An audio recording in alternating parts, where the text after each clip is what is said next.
Renungan Terang Hidup Rabu 31 Januari 2024.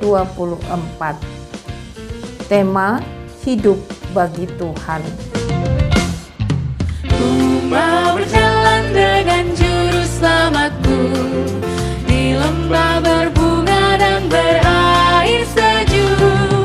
Ya kemana juga aku mau mengikutnya, sampai aku tiba di negeri bakar. Ikut Tuhan Yesus, ku tetap mendengar dan mengikutnya. Ikut Tuhan Yesus, ya kemana juga ku mengikutnya. Roma 14 ayat 7. Sebab tidak ada seorang pun di antara kita yang hidup untuk dirinya sendiri, dan tidak ada seorang yang mati untuk dirinya sendiri. Francis Booth Tucker merupakan seorang pegawai muda yang berbakat menjabat suatu kedudukan penting sebagai pegawai negeri di India. Kenaikan jabatan menantinya, tetapi ia telah bertemu dengan Kristus dan menyerah kepada panggilannya. Karena tidak puas dengan hidupnya yang berpusat pada diri sendiri, ia rindu akan berbuat lebih banyak bagi orang-orang di sekitarnya yang miskin secara moral dan rohani. Ia pun meninggalkan jabatannya, pergi ke Inggris untuk latihan untuk memberitakan Injil. Selesai pelatihan, ia kembali ke India. Tetapi berapapun besarnya usaha pengorbanannya, ia kelihatannya tidak dapat menjembatani jurang yang ada antara dia dan rakyat India yang miskin. Ia gagal dalam mencapai tujuan sebenarnya yang telah menyebabkan dia melepaskan harapannya yang gemilang untuk masa depan.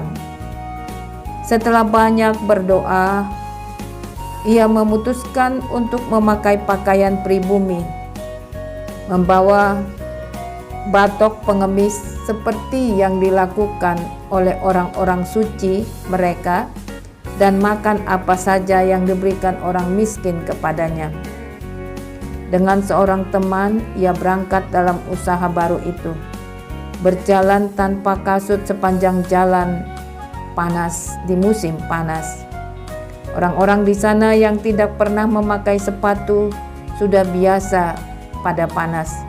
Tetapi tidak berapa lama, Booth Tucker dan temannya melihat banyak lepuh pada kaki mereka yang menjadikan tiap langkah suatu siksaan. Setelah tiba pada suatu desa dalam panas terik siang hari, mereka mengharapkan sedikit-dikitnya minuman dan sesuatu untuk dapat dimakan. Tetapi mereka tidak diperbolehkan masuk. Karena kehilangan semangat, mereka rebah di bawah pohon dan tertidur. Sementara mereka tidur, beberapa penduduk mengerumuni mereka. Seseorang heran karena melihat lepuh pada kaki kedua orang itu dan berkata, betapa relanya mereka menderita demikian untuk membawa berita mereka kepada kita. Pada waktu Booth Tucker dan temannya terbangun, mereka berdua diundang masuk ke desa. Kaki mereka lalu dibalut, makanan dan minuman lalu disediakan bagi mereka.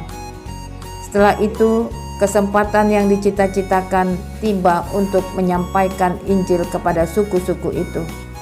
Mereka memulai suatu gerakan yang menarik 25.000 ke dalam kerajaan Allah saat itu. Paulus menuliskan suratnya kepada jemaat di Roma tentang esensi hidup seorang Kristen, yaitu hidup bukan untuk diri sendiri, melainkan berdampak bagi sesama. terlebih bagi kemuliaan nama Tuhan. Karena Kristus telah mati dan dibangkitkan Bapa dari kematian, agar melalui kasih karunia-Nya orang-orang percaya menghasilkan buah kasih, sukacita, damai sejahtera, kesabaran, kemurahan, kebaikan, kesetiaan, kelemah lembutan, penguasaan diri. Tidak ada hukum yang menentang hal-hal itu. Galatia 5 ayat 22 sampai 23. Kehidupan yang berbuah dipakai Tuhan sebagai alatnya untuk menjangkau jiwa-jiwa yang belum diselamatkan menjadi menerima keselamatan. Renungan. Bersediakah saudara dipakai Tuhan untuk hidup berdampak bagi lingkungan? Apa yang mau Anda programkan dalam hidupmu dalam mengimplementasikan pembebasan bagi orang-orang yang tertindas? Siapkah saudara menghadapi tantangan besar dalam praktik mengasihi orang-orang lemah di lingkungan saudara? Marilah kita berdoa.